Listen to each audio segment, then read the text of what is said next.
Assalamualaikum warahmatullahi wabarakatuh. Salam Badaya Handayani. Halo anak-anak, perkenalkan nama Ibu Bunga Alia Lutfia. Ibu mengajar biologi di kelas 11 dan kelas 12 di SMA Handayani 1 Pamuput. Halo anak-anak, apa kabar semuanya? Semoga kalian sehat selalu ya. Ketemu lagi bersama Ibu di pembelajaran biologi. Kali ini kita akan belajar biologi secara daring ya. Nah, kali ini kita bahas tentang metabolisme. Materi ini bab kedua di kelas 12. Metabolisme ini materinya sangat padat ya, cukup rumit juga. Jadi kalian bisa mencari literatur di internet atau kalian bisa ulang-ulang kembali nih videonya. Ya, kita mulai dari pengertian. Pengertian dari metabolisme adalah semua reaksi kimia yang terjadi di dalam tubuh makhluk hidup. Nah, jadi di dalam tubuh kita itu banyak sekali reaksi-reaksi kimia di dalam sel. Nah, di dalam sel itu banyak sekali proses-proses perubahan zat-zat makanan, perombakan sampai dengan penyusunan. Nah, berkaitan dengan itu, metabolisme kita bagi dua ya, yaitu katabolisme dan anabolisme. Nah, di sini bedanya katabolisme itu reaksi pemecahan dari zat-zat yang kompleks dipecah menjadi lebih sederhana. Kalau anabolisme itu pembentukan zat-zat yang sederhana menjadi suatu zat yang lebih kompleks. Nah, contohnya pada katabolisme itu ada respirasi aerob. Respirasi aerob ini dia membutuhkan yang namanya oksigen. Oksigen itu untuk apa sih? Oksigen itu adalah bahan untuk memecah glukosa. Glukosanya dari mana? Dari sistem pencernaan yang sudah mencerna karbohidrat menjadi glukosa. Glukosanya diserap oleh usus halus, kemudian dibawa oleh darah ke seluruh tubuh, ke sel-sel tubuh. Nanti di sel akan terjadi pemecahan glukosa tersebut dengan bantuan oksigen. Nah, ini kita akan lebih bahas secara dalam ya di kelas 12, berbeda dengan di kelas 11. Nah, tadi ada respirasi aerob yang pakai oksigen ya. Ini terjadinya di dalam mitokondria. Nah, ada lagi respirasi yang tidak memakai oksigen, yaitu respirasi anaerob atau nama lainnya adalah fermentasi. Nah, banyak sekali jenis fermentasi. Nanti kita akan bahas fermentasi alkohol atau fermentasi asam laktat. Nah, selain adanya reaksi pemecahan dalam tubuh kita, juga ada reaksi pembentukan. Nah, kalau reaksi pembentukan ini disebut juga dengan anabolisme. Nah, ini reaksi pembentukan ini biasanya dilakukan oleh tumbuhan atau bakteri-bakteri. Nah, contohnya itu pada fotosintesis ya, pada tumbuhan. Nah, jadi zat yang tadinya sederhana dibentuk menjadi kompleks. Contohnya pada tumbuhan yaitu fotosintesis, pembentukan makanan glukosa dengan bantuan cahaya matahari. Ada juga yang tidak memerlukan bantuan cahaya matahari, itu namanya kemosintesis. Kan tadi fotosintesis membutuhkan cahaya matahari, kalau kemosintesis tidak memerlukan cahaya matahari. Nah, ini biasanya dilakukan oleh bakteri, fungi, makhluk hidup yang lain bisa mensintesis makanannya sendiri. Maksudnya makhluk hidup lain yang bisa mensintesis makanannya sendiri. Ya, kita simpulkan kalau metabolisme itu dibagi dua, ada katabolisme dan ada anabolisme. Kalau katabolisme itu suatu reaksi pemecahan zat yang kompleks menjadi lebih sederhana. Kalau anabolisme itu pembentukan suatu zat yang tadinya sederhana menjadi kompleks ya. Nah, sebelum kita masuk ke anabolisme dan katabolisme, nah kita harus tahu dulu nih bahwa semua reaksi kimia dalam tubuh makhluk hidup itu membutuhkan enzim. Nah, enzim itu untuk apa? Enzim itu adalah senyawa zat kimia dalam tubuh makhluk hidup. Nah, semua reaksi metabolisme itu membutuhkan enzim. Karena enzim itu disebut juga sebagai biokatalisator. Nah, biokatalisator kenapa disebut biokatalisator? Katalis artinya mempercepat, bio itu makhluk hidup. Jadi, biokatalisator ini untuk mempercepat jalannya reaksi sehingga dapat disebut dengan biokatalisator ya. Jadi biokatalisator itu zat-zat atau senyawa dalam tubuh makhluk hidup yang berfungsi untuk jalannya suatu reaksi. Nah, enzim juga ini ada karakteristiknya. Enzim itu yang pertama, dia mempercepat reaksi dengan memperkecil energi aktivasi. Apa itu energi aktivasi? Energi aktivasi adalah energi yang dibutuhkan untuk memulai suatu reaksi. Energi aktivasi itu besar, maka diperkecil oleh enzim nih. Jadi maka reaksinya itu akan cepat ketika si energi aktivasinya kecil, seperti itu.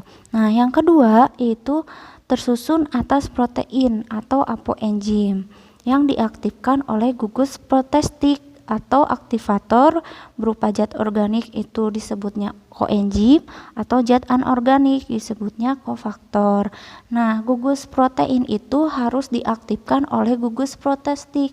Nah, gugus protestik itu bisa koenzim atau kofaktor. Jadi enzim yang sudah aktif atau enzim yang utuh itu namanya adalah holoenzim.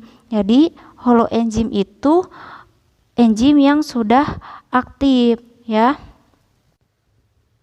Holoenzim terbagi menjadi dua, itu ada apoenzim dan gugus prostetik.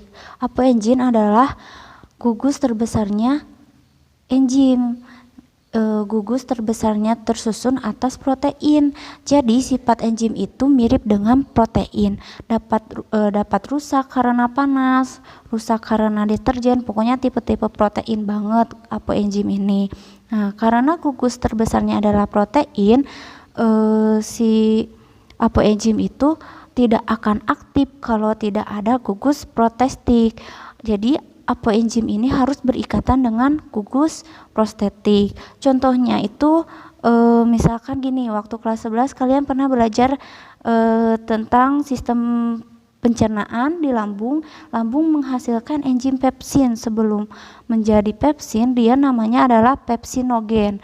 Itu zimogen. Nah, zimogen itu adalah enzim. Jadi zimogen itu enzim yang belum aktif karena belum ada gugus prostetiknya. Jadi ketika apoenzimnya berikatan dengan gugus prostetik, pepsinogen ini berikatan dengan gugus prostetiknya, barulah dia menjadi pepsin yang aktif. Gitu ya. Gugus protein ini walaupun dia zat terbesar dalam enzim, maka dia tidak akan aktif kalau tidak ada gugus protestiknya. Gugus protestik itu ada dua, yaitu koenzim dan kofaktor. Koenzim yaitu zat organik, contohnya vitamin, sedangkan kofaktor yaitu zat anorganik, contohnya mineral, logam-logam mineral yang biasa kita konsumsi, misalnya kayak Ca, Mg, Fe. Nah, jadi apoenzim akan berikatan dengan gugus protestik. Ya, lanjut ke yang ketiga, yaitu reaksi bolak-balik. Jadi enzim itu reaksinya bolak-balik, reversibel. Nah, misalkan contohnya adalah amilase. Ternyata amilase juga bisa merubah glukosa menjadi amilum selain merubah amilum menjadi glukosa. Nah, jadi reaksi enzim itu bersifatnya bolak-balik. Nah, kemudian yang keempat itu bekerja spesifik terhadap substratnya karena memiliki sisi pengikatan yang spesifik. Nah, contohnya ini pada teori kunci gembok dan teori kecocokan induksi. Jadi kalau teori kunci gembok ini, yang dikatakan sisi pengikatan spesifik itu yang ini ya, sisi enzim yang ini. Seperti huruf E. Jadi kalau yang di teori kunci gembok, dia itu akan kaku karena diibaratkan seperti gembok. Gembok akan kebuka jika kuncinya itu pas ya. Jadi si enzim ini maunya itu substratnya yang pas gitu. Jadi kaku kalau di teori kunci gembok atau lock and key. Kalau di teori kecocokan induksi, si enzim ini agak lentur, jadi dia mengikuti bentuk si substratnya, atau teori yang dikatakan teori induksi fit ya. Lanjut, ada faktor-faktor yang mempengaruhi kerja enzim. Nah, ada suhu. Jadi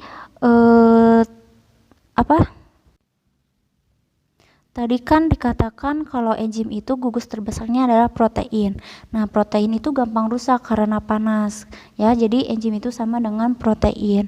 Nah, jadi kalau suhunya terlalu panas, enzim ini atau protein itu mengalami yang namanya denaturasi.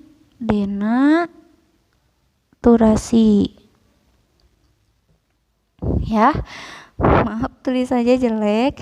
Denaturasi yang artinya itu kerusakan struktur, maka dia tidak akan aktif lagi. Nah, kalau terlalu dingin itu dia akan non aktif, jadi kayak dikulkaskan ya.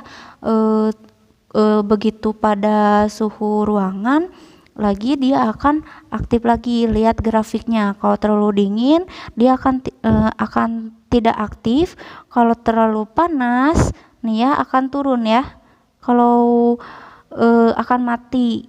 Nah, kalau suhu ruangan dia akan optimum ya gitu. Nah, yang kedua itu ada pH ya. Setiap enzim itu memiliki pH optimumnya masing-masing. Misalkan ini ada pepsin. Nah, pepsin itu di lambung, hingga asam lambung itu optimumnya di suasana asam. Kalau amilase itu di rongga mulut, optimumnya itu di pH netral. Kalau lipase itu terjadi di pankreas dan bekerja itu di usus halus. Jadi kalau di usus halus kan itu ada NaCO3. Nah, pH pada usus halus itu biasanya basa, sehingga kerja optimumnya itu pada pH basa. Dilihat dari grafiknya ya. Kemudian yang ketiga, ada konsentrasi enzim dan substrat. Jadi kalau semakin banyak enzim, semakin banyak substratnya, enzim ini reaksinya akan cepat gitu. Tetapi ada titik jenuhnya. Jadi tidak boleh melebihi yang namanya titik jenuh. Kalau misalkan titik jenuh melebihi titik jenuh, reaksinya akan lambat. Nah, yang keempat itu ada inhibitor. Inhibitor itu zat-zat tertentu yang dapat menghambat kerja enzim. Nah, di sini ada contohnya itu asam malonat, pestisida, sianida. Nah, ini ada gambarnya. Nah, kalau ini contoh dari inhibitor kompetitif. Kalau satu lagi ada inhibitor non kompetitif. Kalau yang kompetitif itu si inhibitornya itu menghalangi substrat yang akan masuk ke si enzim. Jadi dia menipu si enzimnya ini dengan menyerupai si substrat. Kalau yang non kompetitif dia itu merusak sisi aktif nih ya. Bisa dilihat di sini. Nah, masuk di sisi aktif, sehingga si sisi aktifnya itu berubah, yang tadinya tajam jadi tumpul, sehingga si substrat tidak mengenali enzimnya ya. Begitu. Sekian dari Ibu, semoga kalian bisa paham apa yang sudah dijelaskan Ibu dari materi tentang enzim sebelum kita masuk ke katabolisme dan anabolisme. Terima kasih. Demikian pemaparan materi hari ini. Sampai jumpa di video berikutnya. Jangan lupa subscribe, like, comment, and share. Wassalamualaikum warahmatullahi wabarakatuh.